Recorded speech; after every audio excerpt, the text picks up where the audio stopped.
Hey everyone, my name is Michael Cioni. I'm the Senior Vice President of Innovation at Frame.io.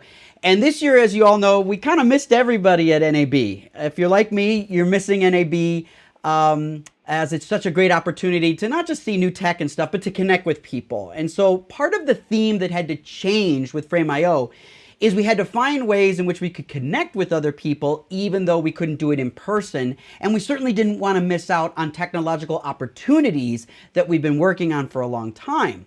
So the first thing that comes up with our NAB release, or our virtual NAB release, is Frame.io version 3.6. And the idea behind 3.6 was a large increase of features, specialized features for professional grade. As Frame.io continues to evolve, some of you have been users for Frame.io since the very beginning. We just turned 5 a few months ago.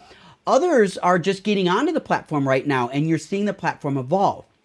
What's really important about the direction and the growth of Frame.io is that we are more and more enterprise focused. And so we're looking and listening to the feedback from the community that's doing larger scale productions, larger teams, and distributed teams that are globally using higher quality distribution outlets. Those needs are sometimes different from other customer needs. And so Frame.io is investing in both our retail side of the business as well as our enterprise friends in the business. And that's what 3.6 is all about.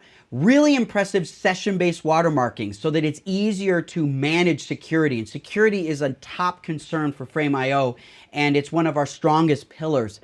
And so that's actually been really cool to see that distribute and see people using the session-based watermarking. This is watermarking that's not global for all of your users. It means every single user that looks at an asset you give them has their own name burned in, their own email address, their own IP address, and that actual burn-in can be part of a travel. So it'll actually move around the frame, which makes it even more secure. So there's all these levels of security that's improved in 3.6.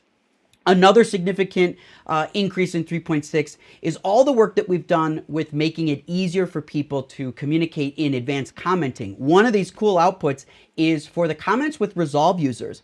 If you're working with Resolve, you can have a direct integration into Frame.io, but some people have to work with Resolve in an offline state. This is called air gapping. And it means that if you're working on a certain type of production with certain security needs, you can't have your Resolve connected to the internet because they don't want the ability for someone to tunnel in and have original assets available. So the Resolve has to sit offline, but we still want people to collaborate with each other. So we now have an offline Resolve commenting mode. So when you make comments in Frame.io, you can choose the downloader, you can select Resolve Markers EDL, and you can then import by manually moving that list into Frame.io so that your cloud-based markers for review actually get into the colorist's or the online editor's timeline. So that's another big upgrade. There's so many things inside 3.6 that really made it strong, and I urge you to check out frame.io, and you can see a lot of these features outlined in the 3.6 release. Another thing that's really important is this sort of additional program that we released called Frame.io Transfer. Transfer is actually a separate application. It works on Mac and Windows, and it's giving the people that have to do a lot of data transfers an entirely new interface to work with. So if you're a Frame.io user, or you're using Frame.io for data transfer, or you're just someone that has to move a lot of files, you know that when you're using web browsers and tools like that, it can be very hard to manage a lot of assets and get them sent or transmitted or downloaded by other collaborators. Well, Frame.io Transfer solves a lot of these problems. And a couple of the cool things about Frame.io Transfer is it's the ability to tunnel into all your Frame.io projects that you're allowed to collaborate with. And then even if you've just enabled other people as collaborators, they can download Frame.io Transfer and only log in to the projects they've been invited into. Then they can actually download the assets. Now there's two cool ways to download that are very unique to Frame.io. One, you can actually choose to download the hero asset. So let's say an RGB hero asset, such as a ProRes file or a DNX file or something like that, a high quality hero asset. When that gets loaded into Frame.io, we also make a web streaming optimized file, like an ABC file, H.264. And so what happens is when you download in Frame.io Transfer, you can choose, do I want to download the hero asset, which is large, or a proxy, which is small. And we make multiple proxies, so you can actually choose to download a high quality proxy or a low or a medium quality proxy. So those are really cool ways to accelerate downloads of assets, even if you have limited internet restrictions. The other cool thing about frame mail transfer is it supports lists natively. So it means that if you want to have, let's say, 500 gigabytes of storage in Frame.io. I'm sorry, 500 terabytes, right? 500 terabytes of media in Frame.io, but you only need access to about 500 gigabytes of those 500 terabytes. Well, how would you pull that down? You can use an EDL or an XML. So your NLE, your assistant editor or your editor or even your online conformist can take an EDL or XML out of a timeline from an NLE. They can upload that into Frame.io Transfer, point it at the root directory of 500 terabytes of material, half a petabyte of material, and it will only download the gigabytes of files related to the actual pull list. So this becomes sort of an automated pull list technology that really simplifies and maintains a smaller footprint of data transferring, so you don't have to download everything that's irrelevant to what's in the EDL or the XML. The last thing that we want to touch on today is that human interaction that I mentioned is sort of one of the biggest blunders of not being able to go to NAB or Cinegear or Cameramage or IBC. All those shows have so much of a social element that they do a technology element. I actually think that's honestly more important than the technology. If you ask me, I think the social and interaction is more important to what makes our community great than it is the tech that we build, though the tech is certainly important. But in order to do that, we came up with a way in which we could combine our interaction with the community with the technology that needs to be discussed. And so on March 10th, we started a series called Workflow from Home. And Workflow from Home was, it was sort of GarageBand when we started. We just had a couple of ideas to make a couple episodes of some needs that the community needed and was questions they were asking. We wanted to answer those questions on how to actually explore ways to work remotely, since a lot of people were on stay-at-home orders on an international scale. So we came up with some solutions. We had some answers to these questions, and we had some tech, and we had some access to some cool tech, and we said, let's just put it in a couple of episodes. Well, one episode became 2, became 4, became 8, and now the series is going to round itself off with a total of 13 episodes plus an intro. So 14 installments of Workflow from Home is ended up creating an arc, a story arc of what started with how do we get editors cutting again, to all the way to how do we actually start shooting remotely, and covering all the stuff in between, visual effects and editorial and review and approval and transmission and synchronous review. All these, complex topics we touch every single episode. It turns out that more than 500,000 people actually watch this series, which is incredibly humbling and terrifying at the same time.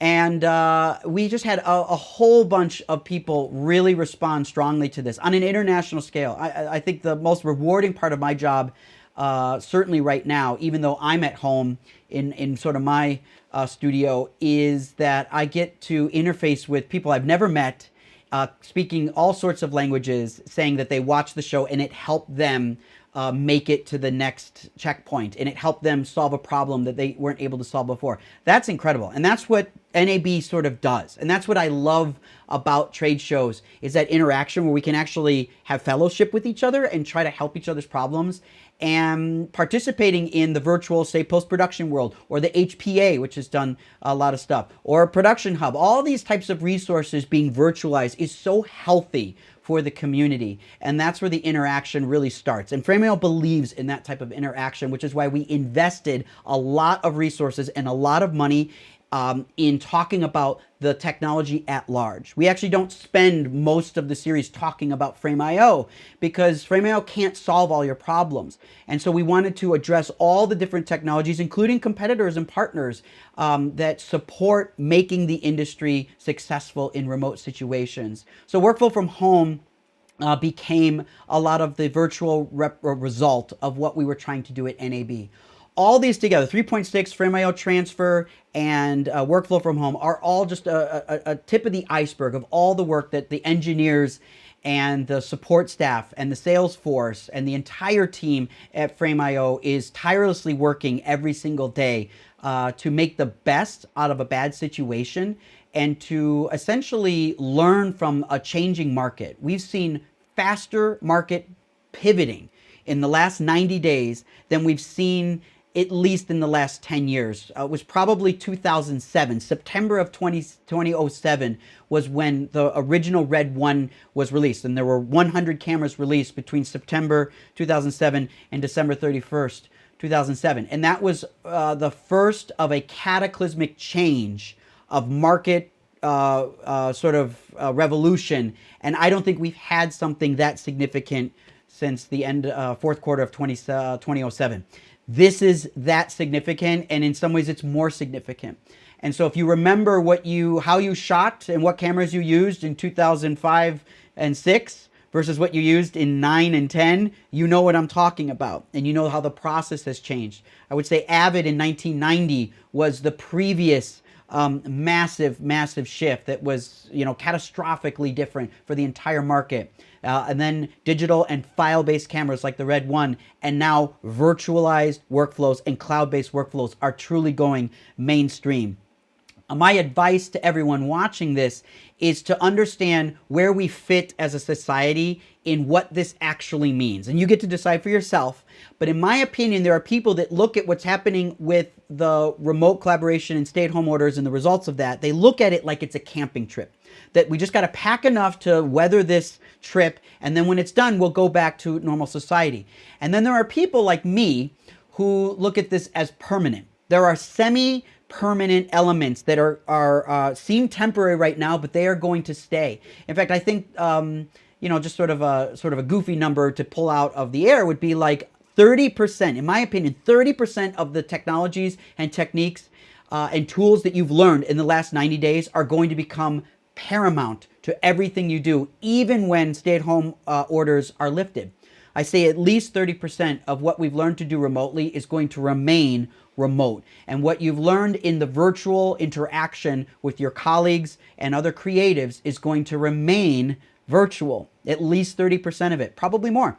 Some people think it'll be a lot higher. Some people think we're just going to go back. I was in an argument last weekend for people that say it's just going to go back to normal.